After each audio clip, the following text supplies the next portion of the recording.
Sabi dito ni Chris Torres, pabili na lang ako ng 2 piraso para makatulong sa'yo. Salamat po. Basta bawal ka na dito. Mapapagalitan ako. Ito yung fantasy nila na kung saan tingin nila yung ganitong method nag-work pa when it comes to dealing with people who abuse kindness. Well, this is Pinoy Extreme. Pag-usapan natin to. Let's do this. This is Pinoy Extreme. Nanonood ba kayo ng mga videos ng MMDA when it comes to their clearing operations? Kung mapapansin nyo, may mga instances doon na pareho at paulit-ulit na tao yung nagva-violate nung pinagbabawal. And gusto ko siyang i-relate doon sa gustong mangyari ng mga woke-minded people. Kasi gusto nila na pagbigyan ang isang tao na alam naman nating hindi nagiging effective. Lalo na't abusado ang karamihan ng Pilipino. One of the reasons why bakit nila pinipili yung ganong klaseng mindset or ganong klaseng method dahil gusto nilang sumarap yung pakiramdam nila by thinking na by doing that kind of method, they are helping the poor people get out doon sa sitwasyon nila.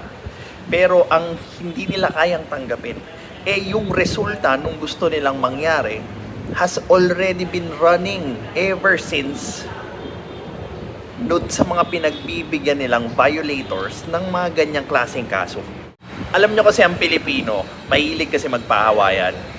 Magpapaawa in a sense na gagamitin nila yung kahirapan nila, yung sitwasyon nila para gawin yung isang bagay na magbe-benefit sila.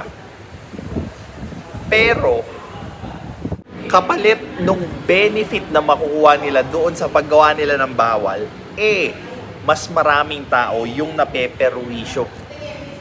So, sa isang taong magbe-benefit doon sa ginagawa nila, 100 yung taong mapeperwisyo? Or mas marami pa? Katulad ng mga illegal vendors.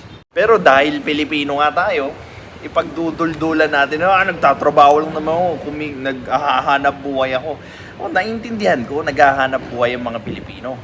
Pero, may tamang paraan ng paghahanap buhay na kung saan hindi mo may istorbo yung ibang tao at mas magiging productive ka doon sa pangkabuhayan mo. Well, pero tamad pa rin ang mga Pilipino kaya mas pinipili nila yung easy way. Andiyan na yung mga business na hindi kumukuha ng pwesto, business na hindi pinag-iisipan, business na kung basta maitayo lang.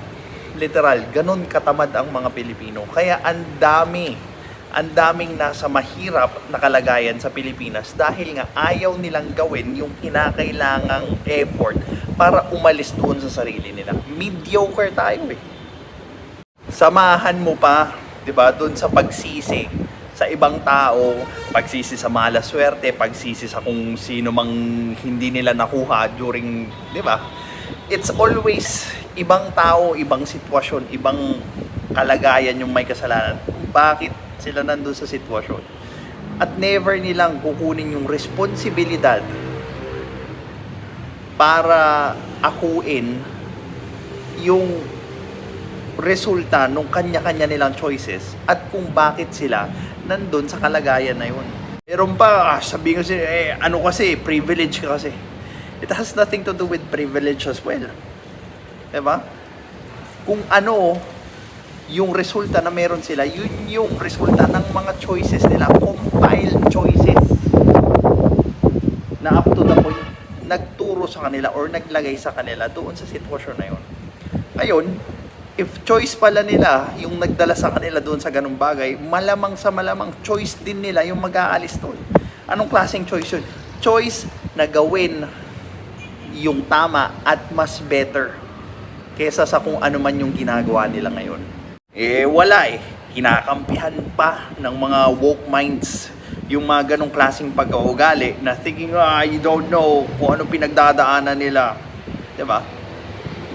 Instead na i-push natin or i-hold natin accountable yung mga taong gumagawa ng ganon para mas maging better sila. No.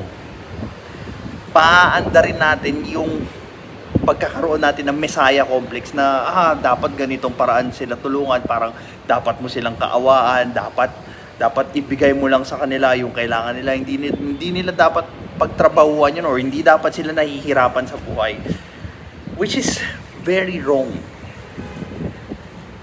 Existence itself is pain. So hindi mo maililigtas ang sino mang tao doon sa pain na gusto mong ipaiwas sa kanya just because you wanted to. Darating at darating yung panahon na kailangan nilang paghirapan yung mga magagandang bagay na gusto nila. This is Pinoy Extreme. Have a good day.